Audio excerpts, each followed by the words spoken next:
Hi, everybody, and welcome to another Little View Live segment. We're here with Pat Wilson. Pat is our Senior Director of Operations and Program Development.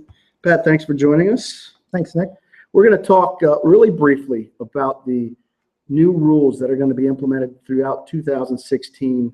But first, I want to talk briefly, Pat, about the regional roundtables. Can you just give us an overview of what we went through in our tour of the United States and Canada, and for those of us that went overseas?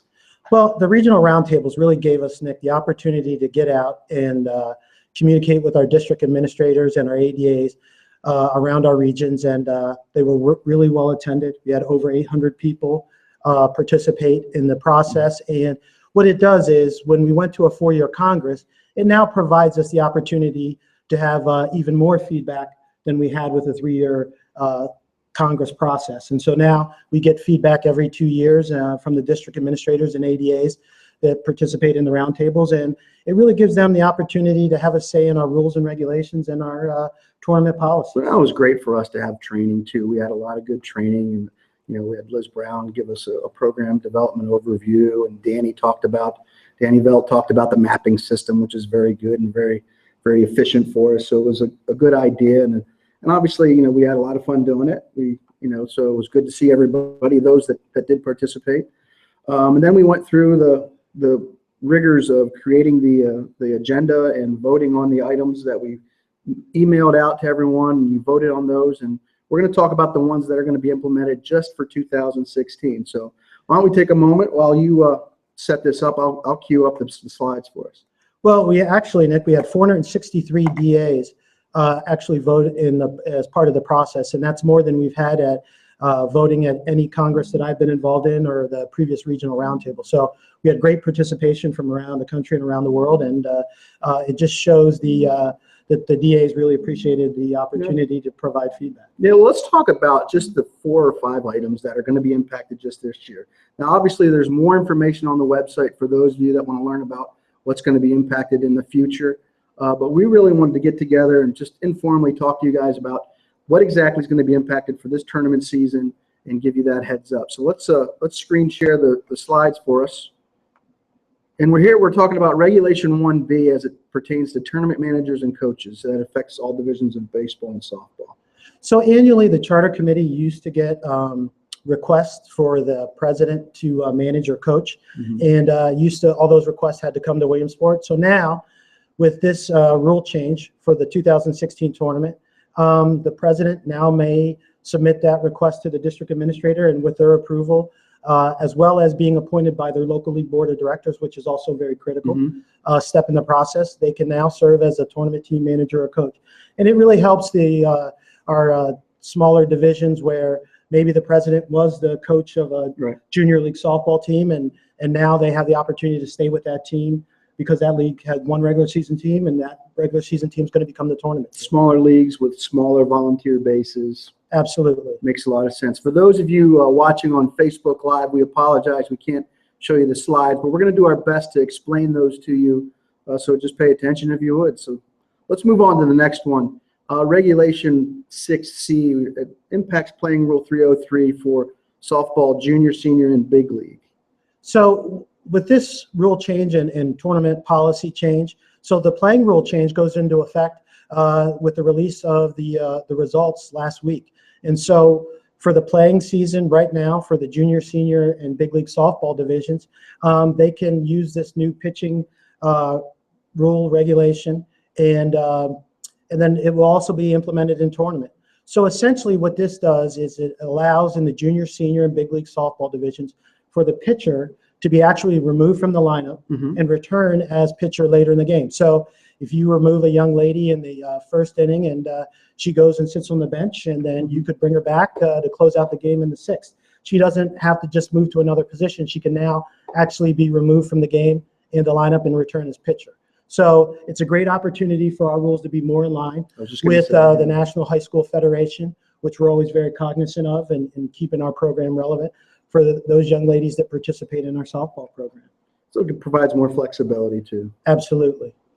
So the next one has to talk about tournament release of names, and the next two really will go hand in hand. But let's talk about release of names for baseball and softball for the tournament process. So historically, the release date for names and in practice and tryouts has been June 15th, and now we've moved that date to June 1. This item was actually amended.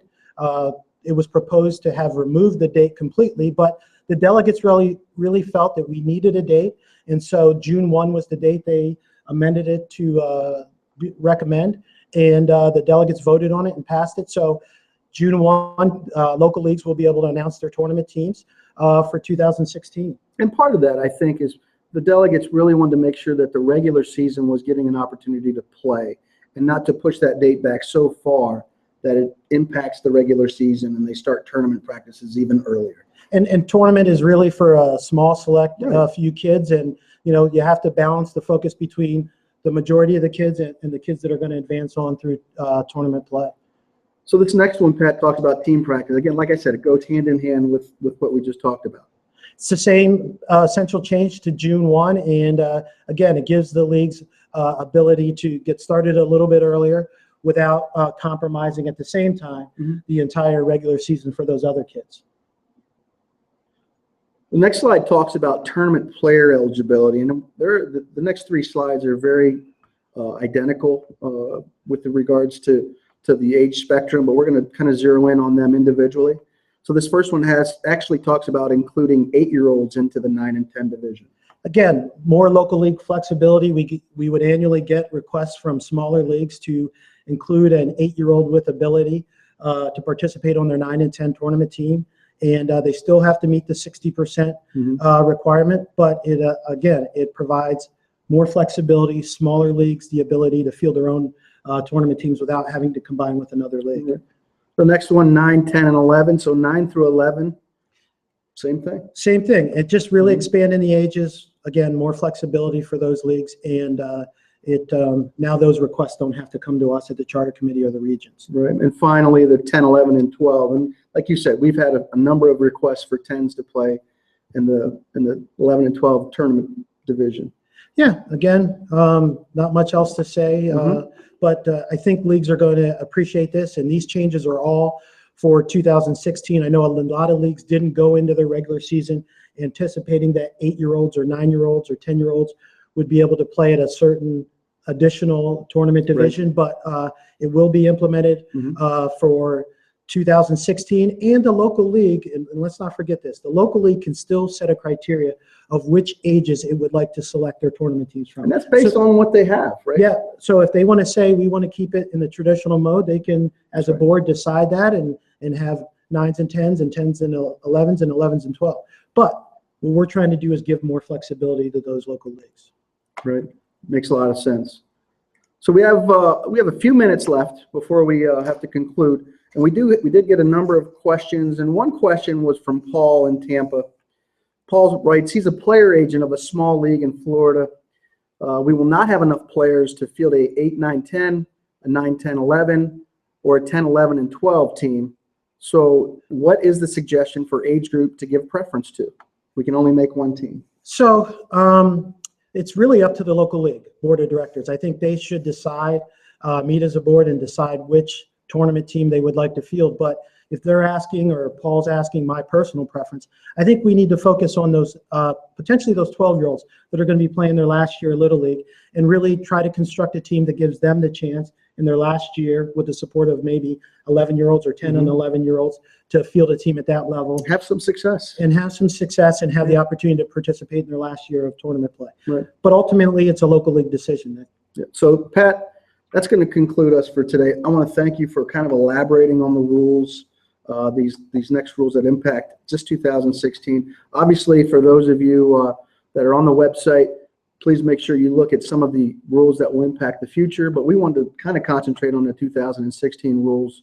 And also, we wanted to remind you that our tournament supplies this year are going to be available online through the toolkit. We will not mail them out. So you'll get some correspondence, whether it be an email or even a letter that describes exactly where to go to get that information. So you'll have the opportunity to go down and download the tournament toolkit and use all the affidavits and things that we have available for you. Anything else to close, Ben? I would just say that we're all getting ready for the tournament season. I know it's only April, but we look forward to another successful 2016. Good. For those of you on Facebook Live, thanks for joining us.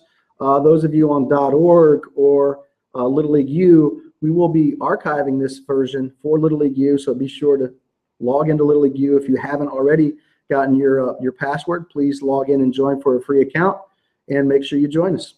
Thank you, everybody, for joining us this afternoon.